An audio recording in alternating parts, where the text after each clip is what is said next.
What's up? It's your boy E coming to you live with another episode of Chop It Up. I got my boy Korta T. What up, what up, what up? Thanks for joining, bro. How's everything? Thank you for having me, man. You already know. So what's new with you, bro? What's going on in your lifestyle right now? What's new? New right now is I got a couple things coming up new that's on the calendar. I got a race coming up, two-stroke race at Two-Stroke Nationals, which this will be my first time participating in this race. If you're familiar with bikes, there's two basic full groups of bikes, and they really are how the bike operates, the combustion of the bike. And one is a two-stroke, which takes two strokes in order to complete a cycle of combustion. And the other is more advanced, which is a four-stroke. It's four things have to happen before the cycle of combustion. So, which two-stroke is the basic, what started the whole bike thing. That's the base of bike. So this race is like pretty much dedicated to people who come from the background of two strokes. And if you don't know bikes, a good indication on how to tell if it's a two-stroke is by the sound. And I know when you talk about bike, they always do that sound. That's two strokes. Right. Now, if you hear that deeper, that's a four-stroke. So, they can't see the right now because we got the backdrop up, but we got four strokes up in here right now. But yeah, two-stroke race coming up. I'll be participating in that. We're doing a bike build of my 125. I got a 125cc two-stroke bike that very sentimental to me. The bike was given to me by the rapper Fetty Wap. There's the Fetty Wap. Shout out Fetty Wap. Yeah, man. Got free Fetty Wap, man. He's doing some time right now, but my brother Lee Hall's song, bang, bang, bang, bang, bang. But yeah, we doing that. Race is coming up soon. It's real dope though, because normally with racing, I always just like, this is not so much a team sport, motocross, right? Because it's a motocross race. Okay, so I was just about to ask, is it in this dirt, right? Yeah, it's in the dirt. Okay. And it's normally motocross is like a individual sport. It ain't a team sport. So the team would be like your mechanic and then, everybody else that helps, run different things. But once you get out there, it's just you and the bike. You know what I mean? So having support for me would be me doing everything. And it's just talking to my brother CP, Christian, we're just, that's the reason we connected right now. But that's one of our key goals is to not try and do everything ourselves. Even though we had the capacity to do it, the best thing is to utilize your team. And with this race, I'm utilizing all my resources, as CT is one of them, helping me get the beat. Yeah, for sure. It's my brother, but we been locking in, laying in. We got Future locked in. But he helping me with getting a bike together, as well as, a couple other business owners that are friends. And then I'm offering an opportunity too for anybody who doesn't have a direct tie to me. I'm gonna be posting up a link either today or tomorrow for you guys to click on, and if you want to support and help me, along this travel to Two-Stroke Nationals, which is in April 8th at Glen Helen Raceway. You guys will be able to check that out as well. But that's one of the things I got coming up. And then with my line of work, being a stunt guy, you never know when you're gonna work. So it's a hustle. You gotta have other hustles going in order to survive in this industry. But who knows? I might get a call tomorrow and have to some work come up. But as of right now, what's on the schedule is a two-stroke race. Working on a summer program for Bike Summer Banging. That's another thing too. I didn't even really introduce. Yep. So let's back it up. Let's back it up real quick. So like, how did all the biking start? You know what I'm saying? Like, where are you from? And how did all the biking start? Well, I'm originally from Watts, South Central LA. You know what I mean? And bikes began, or my interest in bikes came from my dad. He exposed me to bikes since I was born, pretty much. Like, as far as I can remember, smelling fuels or race gas. My dad building and helping with my uncle Tommy Bowden, who's a LA legend, Los Angeles legend when it comes to the bike world and TV motorsports, which is now Tommy Bowden Racing. They used to build dirt bikes, drag bikes back on Ascot. If you really heavy in the dirt bike scene and you know a little older, you know about Ascot. It was the only spot in LA that you could ride in the inner city that had a track. Right. But that's how I was exposed, was through my dad interaction with bikes and going to different drag racing, because they were heavy in the drag racing, which started in the streets. And that's kind of crazy, because that's how my story started in the streets. Because I think that anything that that comes from the culture of being in the inner city, in the streets, like that's the first thing that you have access to is the streets. Right. And I always loved motocross, but I didn't have any access really to any dirt tracks besides Devil's Dip back in the day before the 105 was built. And that whole area, that whole stretch from like Central to like Western was like, they call it the Dips, which is Devil's Dips. Where I remember my dad used to take me by Southwest College, which is now Southwest College now. He used to take me over there just to ride, occasionally, but for the most part, he worked for the city. So he didn't have a lot of free time to really take me riding as much. I probably would ride a handful of times throughout the year, but like I fiend for it. You know what I mean? Like a smoke collar, I fiend for like a bike. So when I didn't have a motorbike, I had a pedal bike. And that's those bikes was your getaway. Basically. It was my side. Yeah, for sure. It was my piece. Still is. Right. My piece. But throughout the years of wanting to ride and riding a BMX bike, and then taking it from BMX to the dirt. I mean, not to the dirt, but to a dirt bike over the years. And I remember like my dad being super protective of me riding on the street. So, the time on the bike was limited. And I remember like I fast forward probably around high school times, I remember having a childhood friend that was like, he probably was like 10 years, my homie Chemo, rest in peace, was probably like 10 years older than me, maybe more. But he had dirt bikes, like, he was a hustler, street hustler, the main streets, where him and his brother Nate too. But I remember like hearing, if you at home and you hear a dirt bike, you sitting in the house, like for me, that was like the ice cream truck. I hear that shit on running outside. But you want to see? Yeah, I want to see what it is, the size of it, which I, just knowing bikes, I already had a general idea what size the bike was, just by the, the tone of it. And I remember him coming down the street one day on trying to think what was the first bike that I heard him on. It was the 85, a YZ85. It was probably my second time riding a YZ85. My uncle Arsan, shout out to my uncle Arsan T.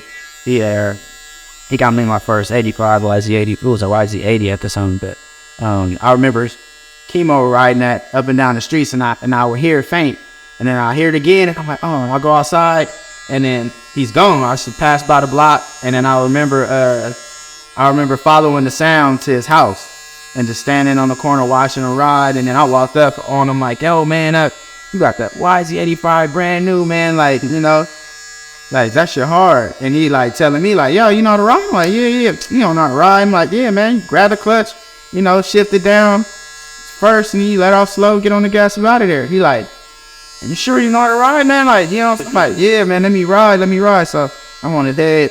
He let me ride. But first thing I'm down the street on one wheel, 12 o'clock. And he like, damn, like, you get off. And from that day on, we just became like solid. You know what I mean? That was my safe haven with my pops, and they didn't even let me ride a bike on the street, but I can go down to Chemo's and, sneak a ride on the bike. Right. You know what I mean? And later on, that was my intro to the streets when it came to street bikes. Because when Chemo got his first street bike, he let me ride it, and I was turned out. I think I was like senior year high school. He let me ride that R1, bro, which is a 1,000cc street bike, no license. Right.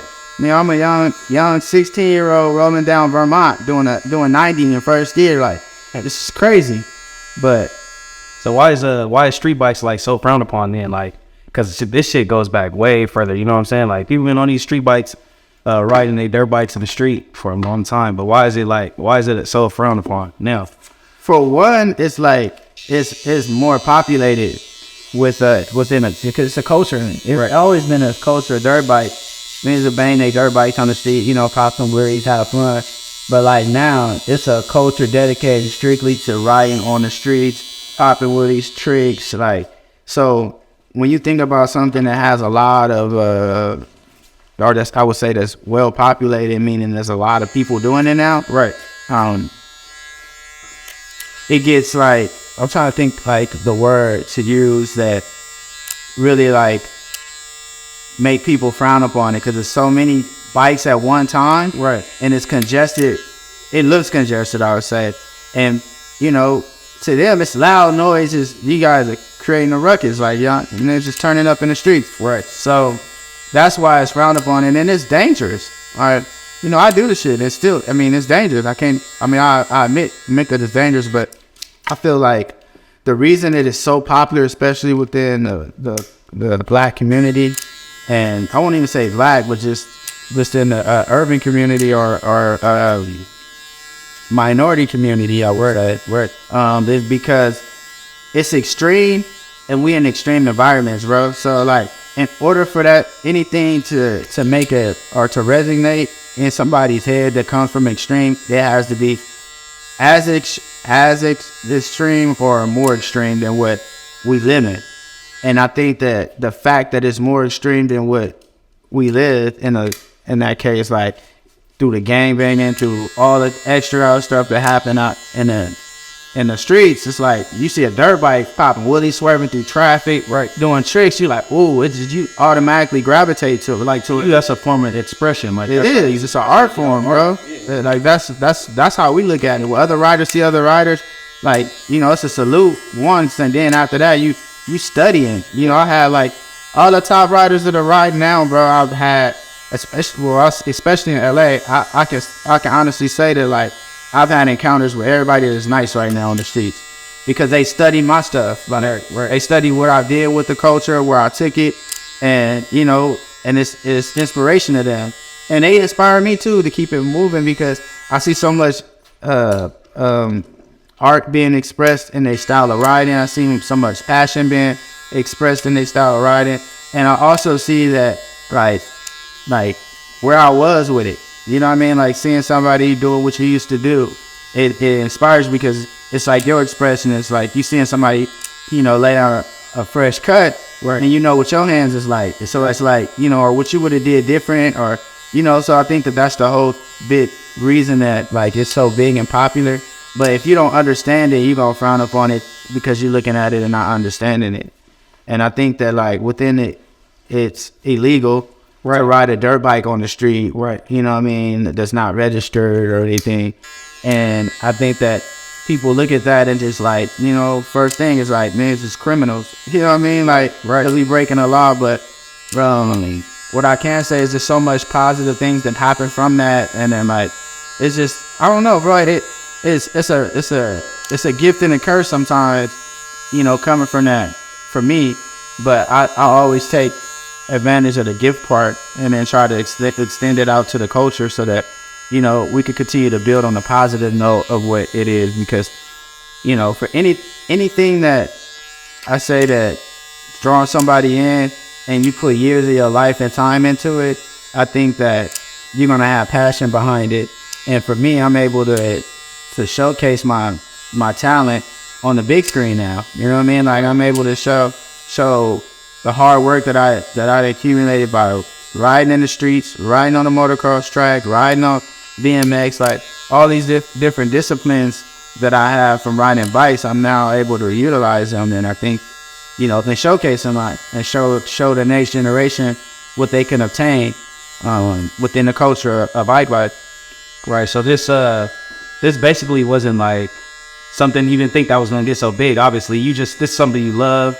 You know, you had a passion for it, but you know, you told yourself like, shit, this is what I want to be my career. You know what I'm saying? Like, yeah, I will to go with that. Like, I looked at it like when I first started like riding, I already knew this shit was gonna be big, right? Because before dirt bikes, I was riding street bikes in the street, doing wheelies and all this stuff. It just translated on the dirt bikes because I love dirt bikes, right? You know, I want to say I like dirt bikes more than I like street bikes, but dirt bikes was illegal to ride on the street, so I bought a street bike, right, 2003, and then, you know, rode a street bike, mastered it, and, you know, eventually became, you know, part of Cocky Riders Motorcycle Club, right, you know, and that's where Chemo, rest in pieces, was one of the founders of Cocky Riders. And I always been, like I said earlier in this interview, is like this bike, like riding motocross like an individual sport. I never played any other sport. I never played sports, right? So, you know, all I knew was this. So when it came to like being in a club, like I didn't want to be a part of a club, to be honest. To me, I felt like I do this because I love to do it, not to be accepted from anybody, or not to or have to do certain things just so I could go ride with. I don't know. I wasn't really on the club aspect of bike life. It wasn't even bike life at the time. It was just, you know, motorcycle life. You started your organization, you know, Bikes Over Banging, and you know, yeah, what I'm saying? Yep. But like, do people like see that aspect of more of because I guess you can say motorcycle clubs is kind of like a gang, you know what I'm saying? No, it looked that, yeah. It looks that way, right? Yeah, no doubt. And there are motorcycle clubs that are gangs, like, you know what I mean? Right. I ain't gonna speak on which ones, but right. If you know, you know, like, you know what I mean? Like, you can say if you say you're a part of this club, like, niggas know you with the shits, like, especially the 1%. You know what I mean? So that's a whole nother political thing with bikes, but for me, it was more on a level of like, I didn't want to be represented really in the aspect somebody else represent me. Right. I want to represent myself. Right. So Chemo will always try to give me these, like, especially because, you know, I was ice on the bike. I was, you know, I'm gonna put in work, and I live, eat, breathe this, like, right. So he knew I would be a perfect candidate for it, but I just never wanted to be a part of it. And he would always try to get me out. And don't get me wrong, I rode with him in the club. Like, before Chemo was a part of, or started Cocky Riders, he rode with Rough Riders. And then, you know, they had Rough Riders, they had Platinum Riders. Like, it was so many different clubs that was out there. But I just was like, I'm me. I ride, like, you know, ride with everybody. I'm cool with everybody. I just didn't want to be in a club. But when Chemo passed, he died on this bike. And I just locked in with the club. And then I ended up, you know, joining right after that, right, and just carried on the legacy. And shortly, I kind of retired after that, and retired from the street bike scene, and just focus on just being a stunt rider, like riding stunts. Yeah, and that was my next question. So yeah, you became a stunt rider, and when did this start? So like, officially being a stunt man, like, I know there's a lot of people out there that call themselves stunt man, and I feel like to really be everybody's a stunt man at heart, and you get on the bike and you just like, you popping wheelies and you doing tricks and stuff, but like, you're not official until you official, meaning like you become like a part of the union, and that's what your job title is, right? Is a stunt man. And that's when I started really claiming stunt man. Before that, I was like a stunner, you know, like I ride bikes, so I'm a bike rider. But when it became my profession, when I pay my bills off of it, then it's like, now it's, you know, it's on my head. And like, you look at my, you know, my Instagram profile, like it's really SAG-AFTRA, which is the union, and that I'm a part of, which is a stunt performer. And it ain't just bikes, you know, it's everything that goes on stream, and just harnessing the talent to be able to make that happen. Right. And then like, when you were asking earlier about like with Bikes Over Banging, because that's my nonprofit that I started after becoming a stuntman. Right. Well, actually, as I transitioned, I started Bikes Over Banging, and pretty much it's a Bikes Over Banging is a nonprofit. It's a 501(c), and it's pretty much directed into redirecting our youth from gangs and like all the like negative stuff that goes on in our community, but recycling that energy into something positive.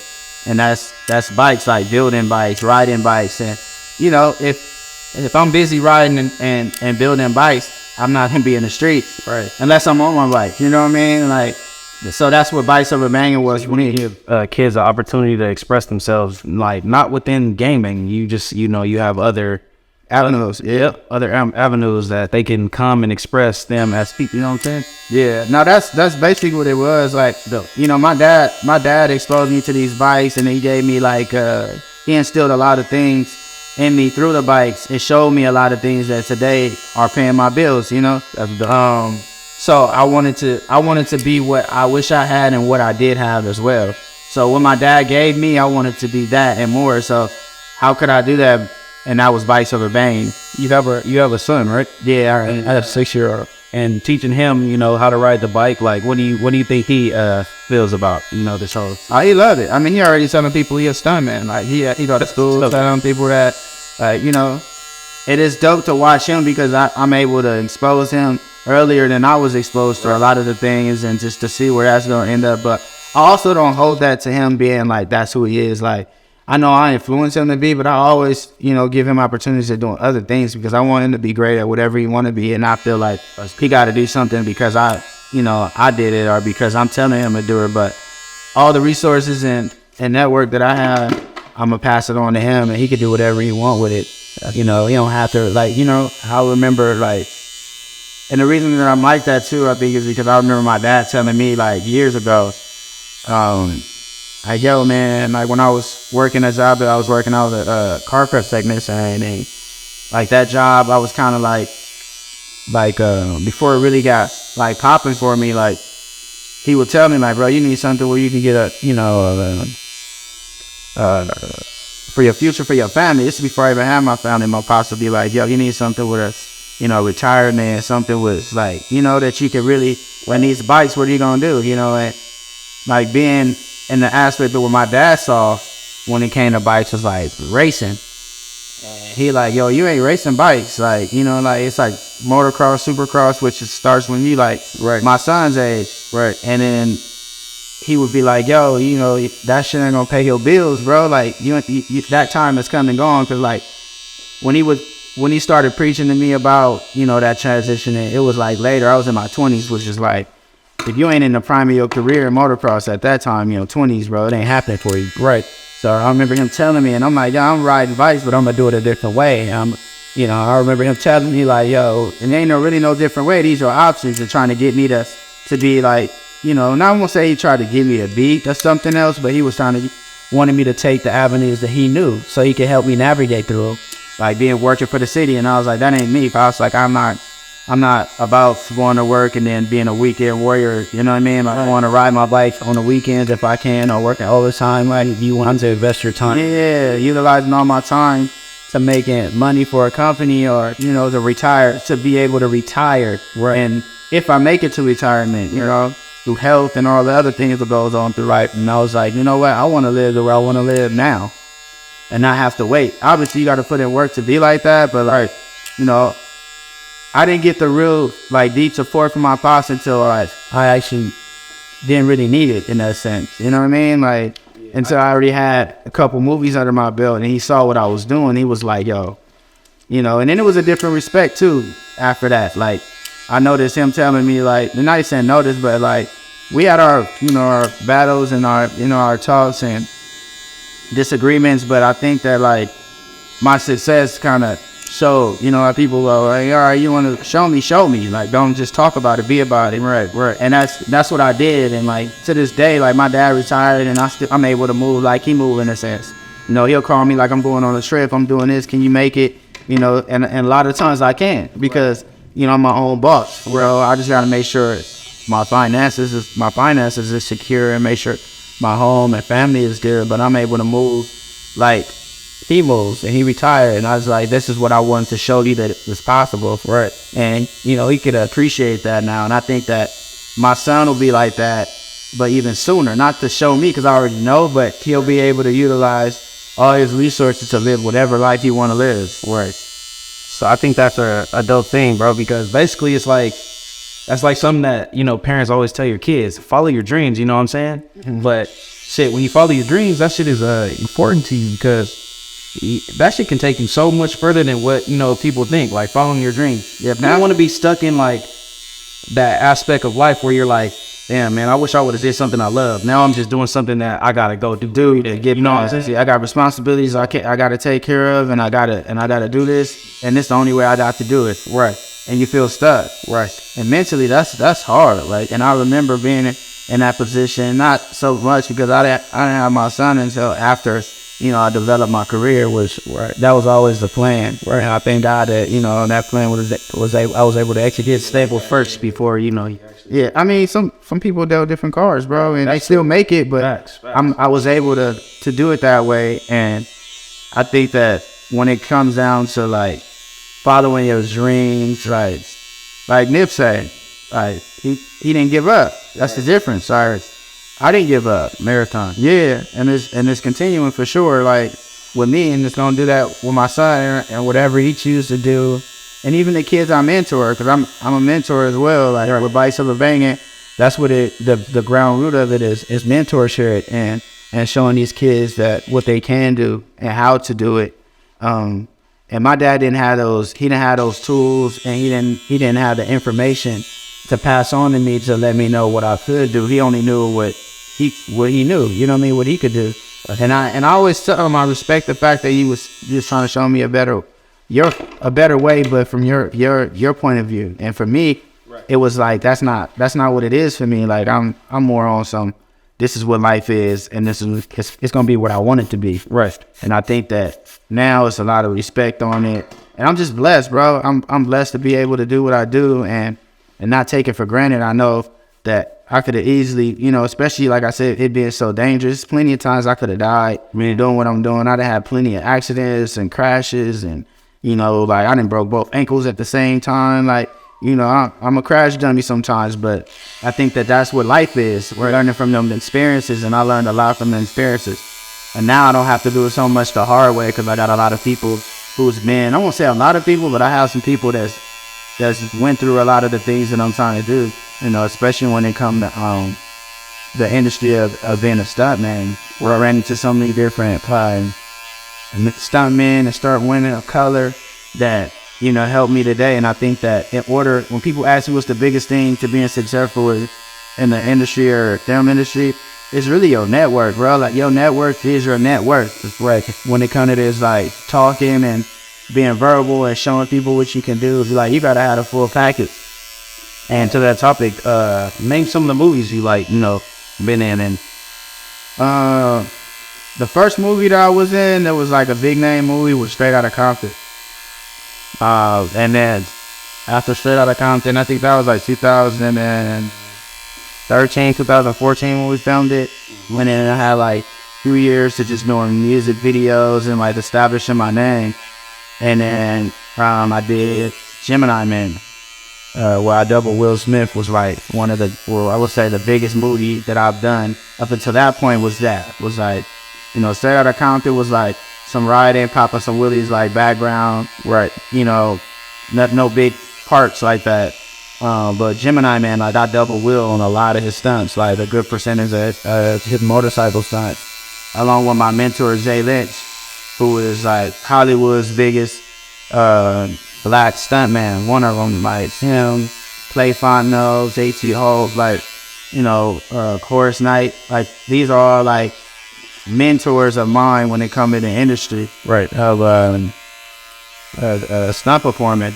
And these guys, they not just bikes and cars. Like, Clay does horseback, fight stuff, line work, and like, it's so many different avenues you can take in this world of film that I didn't even know about until I got deeply exposed to it. But after I did Gemini Man, I did Bad Boys for Life.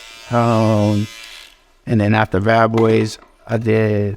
Is that the scene on the motorcycle? Yeah. We're part of Nicky Jam, which is like what's his name? Suelo was his character in Bad Boys. We were part of his biker gang, the Liberty Skulls. So there's a scene in Bad Boys where Martin and Will are in this trike, and they hijacked the trike from one of the goons, which is one of the characters that I played as a goon. Right. And he jacked it from one of the goons, kicked the dog out. The dog was in the sidecar. Martin hops in it, and then we're chasing them as they're chasing our boss. So Will's like, "Yo, get him off! Like, do something." So to Martin, and Martin finds a grenade in there, and he like, "So throw the grenade." He like, "Man, I ain't trying to kill nobody." And, Will pull the pin, so right, you gotta throw it. So he throws the grenade back. As the grenade bounces, I pop a wheelie, and pick up the grenade, one hand, throw it back at them, and blow the back of their little thing up. They don't kill them or nothing, but like that's my big part inside the movie cameo. And then I did some double work for Idris Elba in House of Shaw, the Fast and Furious spinoff.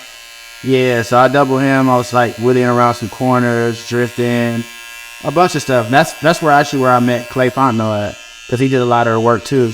And just learning so much from them dudes, you know, that's like 20 years plus in the industry, bro. Like, you know, you can't beat that when it come to like having mentors, people that ask for guidance. And then I think what was after Bad Boys? It said Gemini Man. Hobbs and Shaw. And then I did a movie with Meek Mills called Charm City Kings. And it's about bike life. It's more of a drama though, but it's about bike life.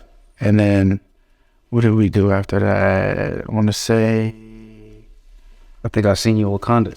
yeah. Before that, I did. You got some hits.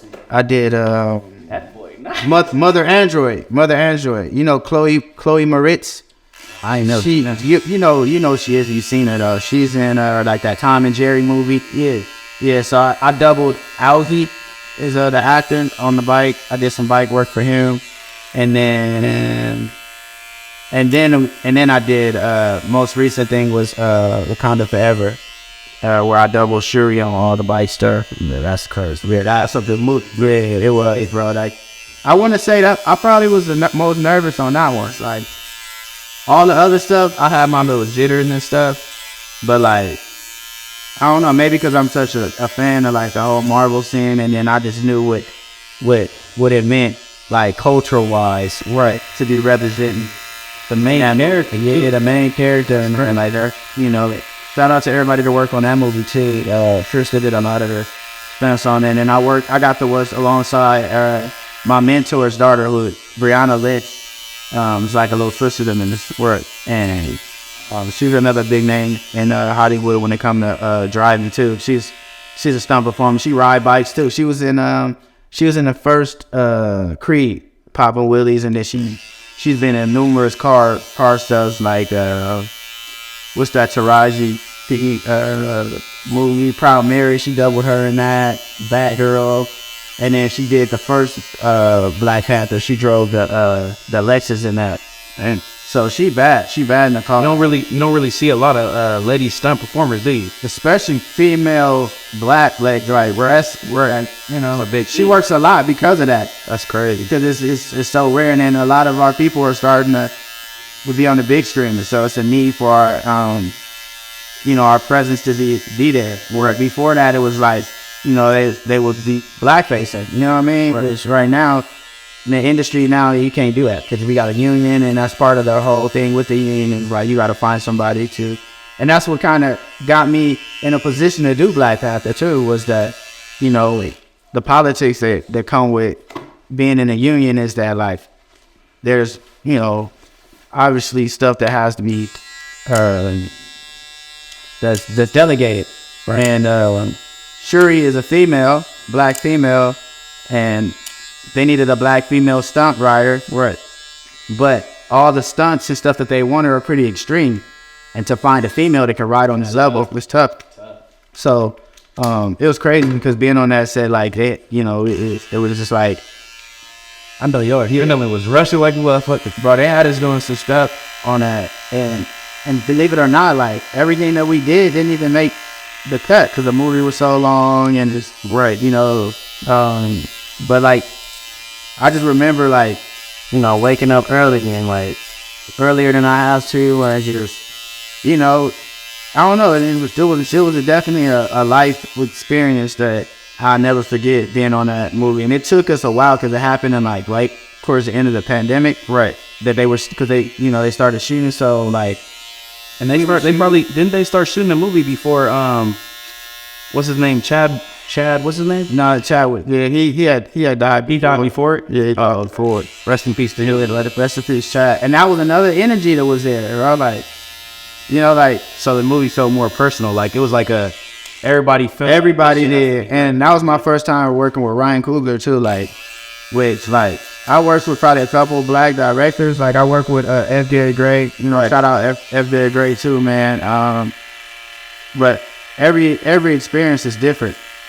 And what I will say, like with Ryan, is like no disrespect to Gary, but like maybe because of the age difference between me and him, but like we was locked in solid. Right. But I just felt more connected to Ryan, just because I don't know. I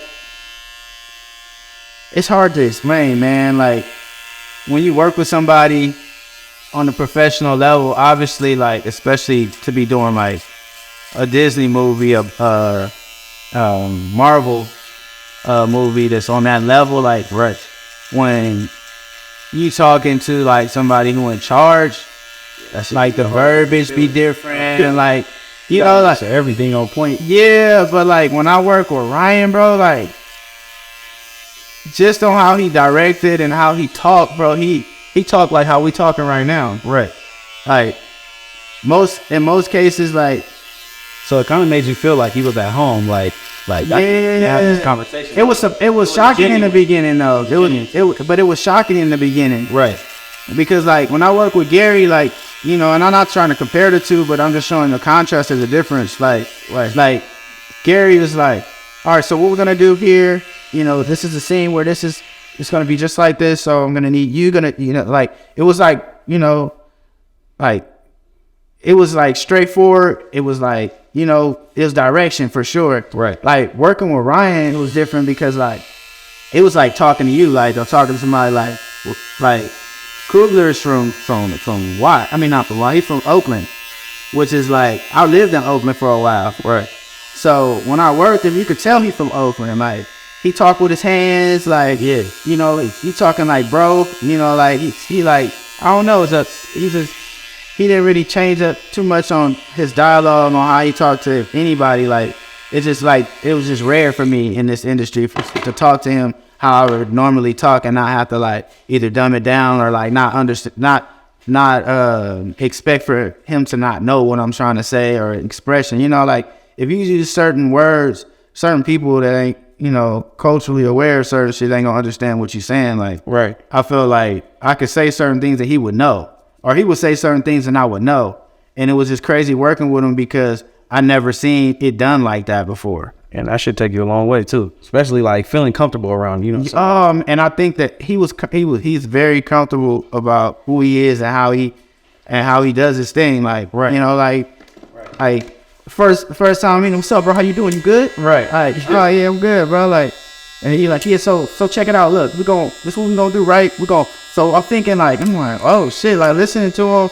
Yeah. And then like, but he on point, you know his shit, like. Right. But it's just like, I don't know, bro. I appreciated the experience of being able, and it just made me feel like I could just let down and be who I am on set and not have to like, you know, feel like I have to be a certain way. Right. I mean, obviously I'm gonna be professional. I wouldn't have gotten this far if I wasn't professional, but like, right.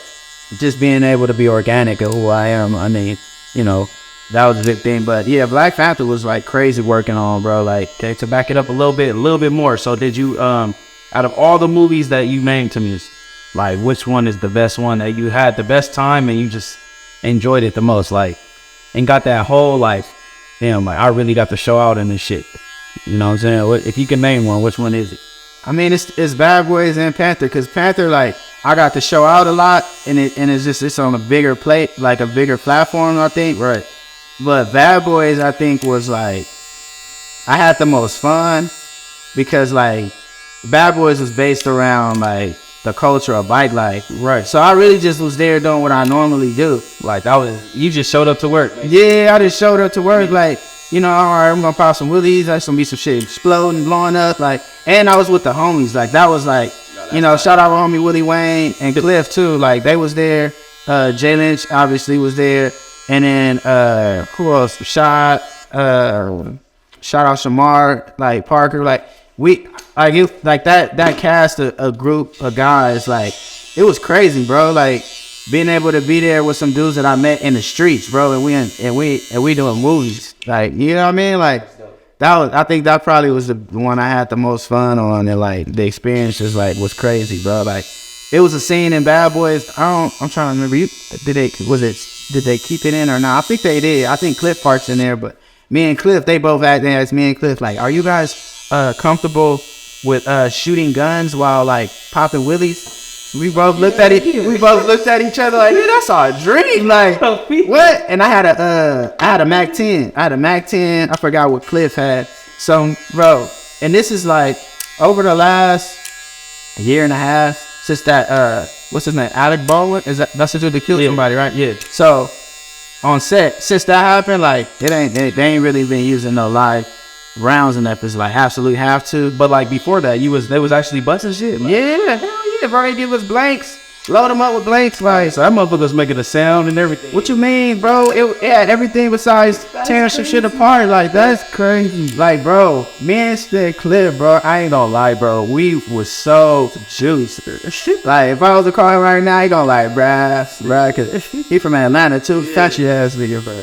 This shit is the dream, bro. Busting and right, bro. We popping with these, letting off, nigga. Even everybody on sales like, oh, that's right. Chill out, like that's right. Like that's what I'm saying. Like that probably was the best, like time, bro. Like reloading and like doing the whole thing, cause they had like armory. Like is like when you look, everybody got they department, right? So armory is a department to handle like all the firearms and like, you know, all the rounds and shit that go in the guns and all that. Man, speaking on that though, that shit, back to that little topic of Alec. His name's Alec Baldwin, right? The dude that passed away.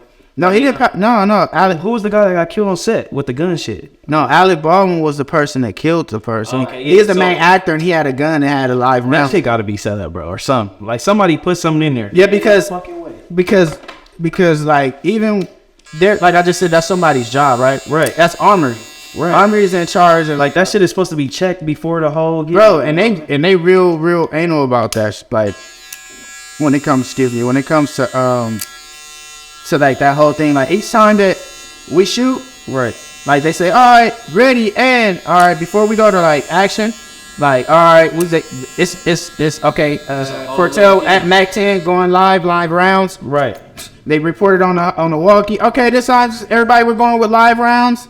All right, boom, and then it's a thing like that. That's crazy. And then action, boom, we shoot it. Once we finish, and they yell cut. Your gun goes down to the side. It ain't in your hand. It ain't no bending too. There ain't no pointing at nobody's face. It ain't no like you. Even if you acting, you shooting away. Like, cause even like if I'm shooting a blank. Even if I'm shooting a blank, bro, it's still coming out. That, but it's still shooting out fire. It's still like you see the fire. If I'm right here in your face, then you still gonna get like you get what I'm saying. Like you still it's still gonna affect you. So right. Like that's why it was like, to me, it was like, damn, how the fuck they do how did somebody actually die off of that? If they, right. You know what I mean? Right. So like you said, it had to be something had to happen. I don't know. I ain't speaking on that, but it's crazy that nowadays, bro, like the last couple commercials, but shows I worked on, we just hold the guns in our hand, bro, and just making. My bad. Well, you good. It's the part of the episode where niggas gotta be quiet. Damn, what the mustache? Go down now. You better sit there quiet in here. I gotta ask, like, where did the name Korta T come from? See, Korta T came from my uncle Tommy Bolton that I was talking about. So, back in the day when he had his shop in LA, he used to have a shop on Crenshaw. Like right before the train tracks on Crenshaw coming down, right before. If you coming from the 105, you going down Crenshaw, when you pass Florence, as soon as you pass Florence, you got the train tracks. Right on that corner, he had a shop, TV Motorsports, and he used to go there all the time. And I remember like my Uncle Tommy used to have shit popping back in the day, bro. Like, you know, statute of limitations already passed, but I still ain't gonna speak too much on it. But he used to have it popping, if you know what I mean. If you know, you know. So he used to have bread, like big bread. You know, that's what funded his whole motorcycle thing. So he would be like, whenever I come around, you know, just like Franklin, nigga. Franklin, what you want? You want beer? Try to give me hundreds, try to give me like dollars. And I ain't want none of that paper money. I like coins and shit, like only quarters. So where you give me quarters, call me Korta T. That's like it came from that. That's hard. So the like, you know, Korta T. It wasn't even like pronounced like I say it and spell it. Right. It was quoted like Korta T. So, but since my name is Cortell, and then like when it came accomplishing me to develop and brand myself, Yeah, you have to come up with a I came up with it. I put the two together. So I took the KO and put Korta T instead of Korta T, and it's the same thing if you know when you're saying it. But right. that's where that name from, and then the T is just Cortell. So they just Korta T. That's just where it came up. Who gave you your bike number then? So essentially, what is your bike number? Who gave it to you? My bike number 187. 187, like I just pretty much picked up on a number because every time I would ride my bike in the streets, especially it was killing shit. And all my homies be like, man, you be killing this shit. You stay killing it. You stay killing the streets. So I'm like, man, it's only proper that I use the 187, which is murder. And I know it has a negative connotation to it because of what it stands for on police code. Right. But I mean, like anything, bro, I feel like there's a way to recycle energy. Right. And that's how I got good on bikes too, was that anything that was negative or things that was happening in my life, I wrote it out. Right. You know, I literally wrote it out. I go ride. Like I want to say like the time that I put the most into like perfecting my craft is when my grandmother passed, which is like my mom. So when she died, I was at the stunt spot every day, like ride my bike. And I didn't even have my big bike at the time. I had a late 50 that I was just ride. So like, you know, anytime I felt bad or I needed to, you know, I'll be out there. That was my therapy. Right. So when it comes to the 187, I feel like I'm bringing the positive to it, you know. And then that was in the streets though. I was earning that number in the street.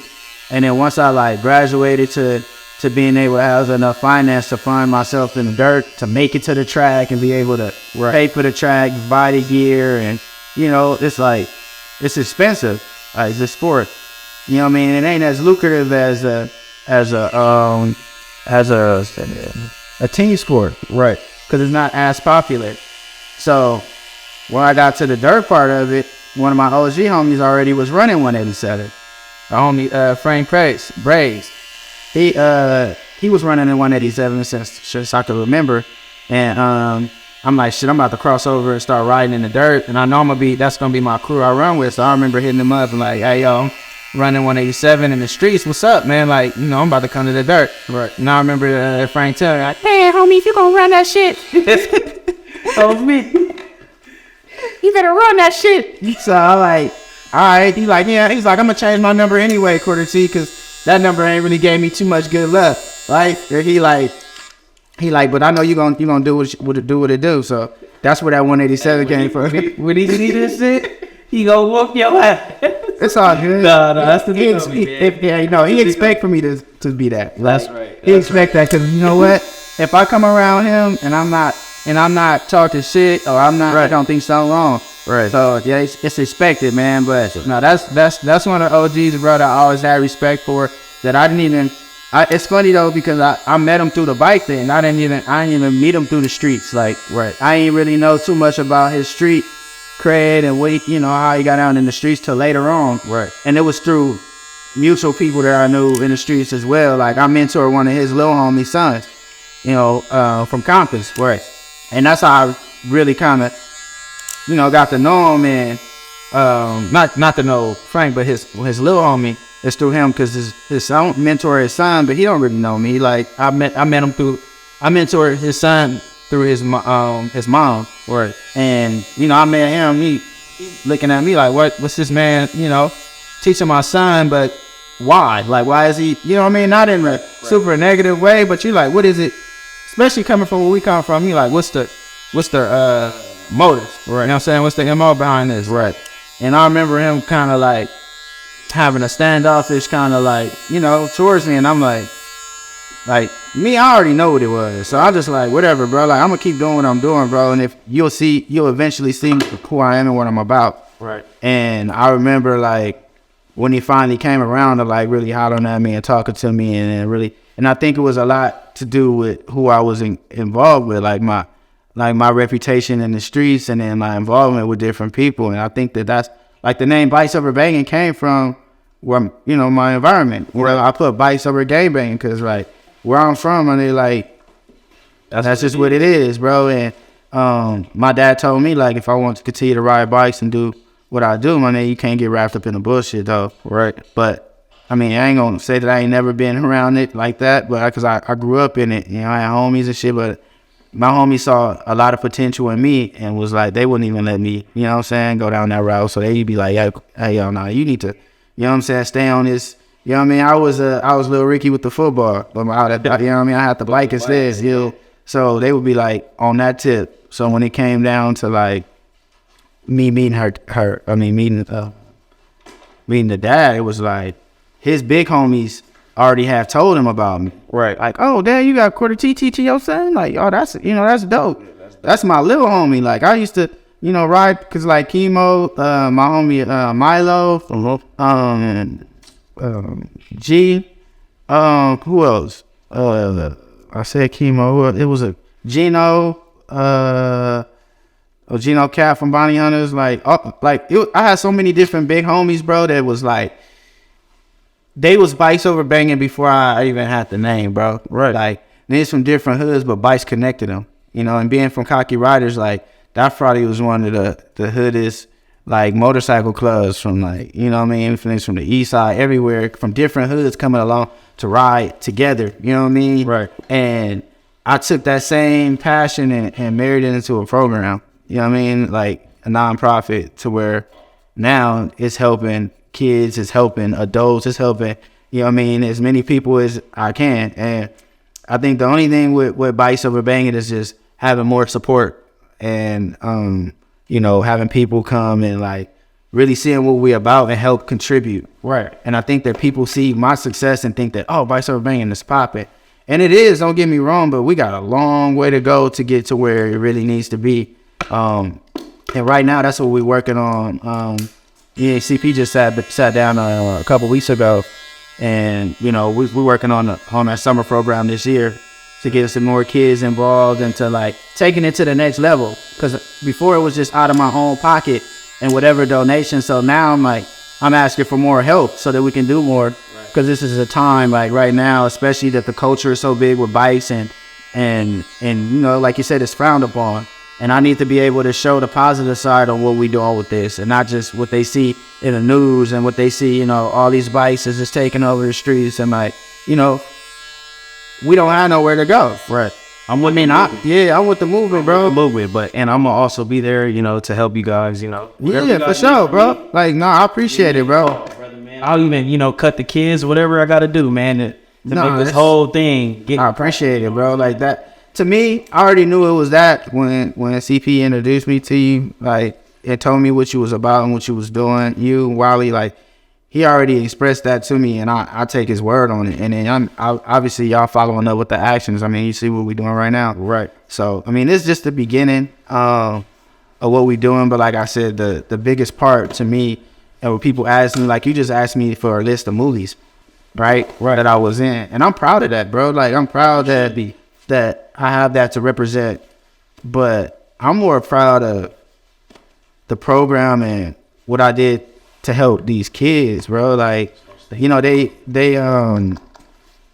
in like commercials, they doing things that I started doing later in my life. They doing it now, and to know that I helped be a part of that and I'm, you know, and influence that, like, that's, to me, that's like a proud moment for me. Above the movies in some way. Like, I won't say 100%, but like, it's in a lot of ways that shit is just, it just makes me more proud of the person that I am. And then, you know, showing that to my son and just letting them teach each other. Like, they like watching them, like, I teach one how to do something and the other one's not that good, and then they coming back to me like, yo, I'm trying to, and I'm like, look, I'll go get the one that's good, right?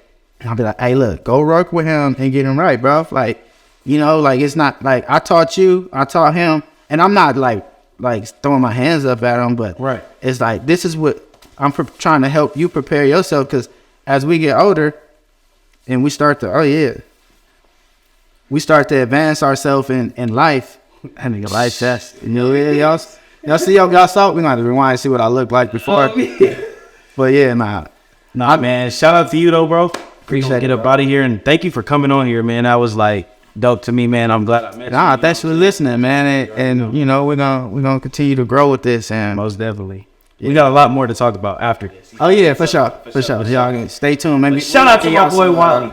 Shout out to my boy Wali. Nah, I'm playing. Shout out to my boy Wali. I appreciate you. Y'all go like, comment, subscribe, do all that shit, man. But y'all gotta get the fuck up. Oh yeah, man. So we can let the garage up, y'all niggas. On me.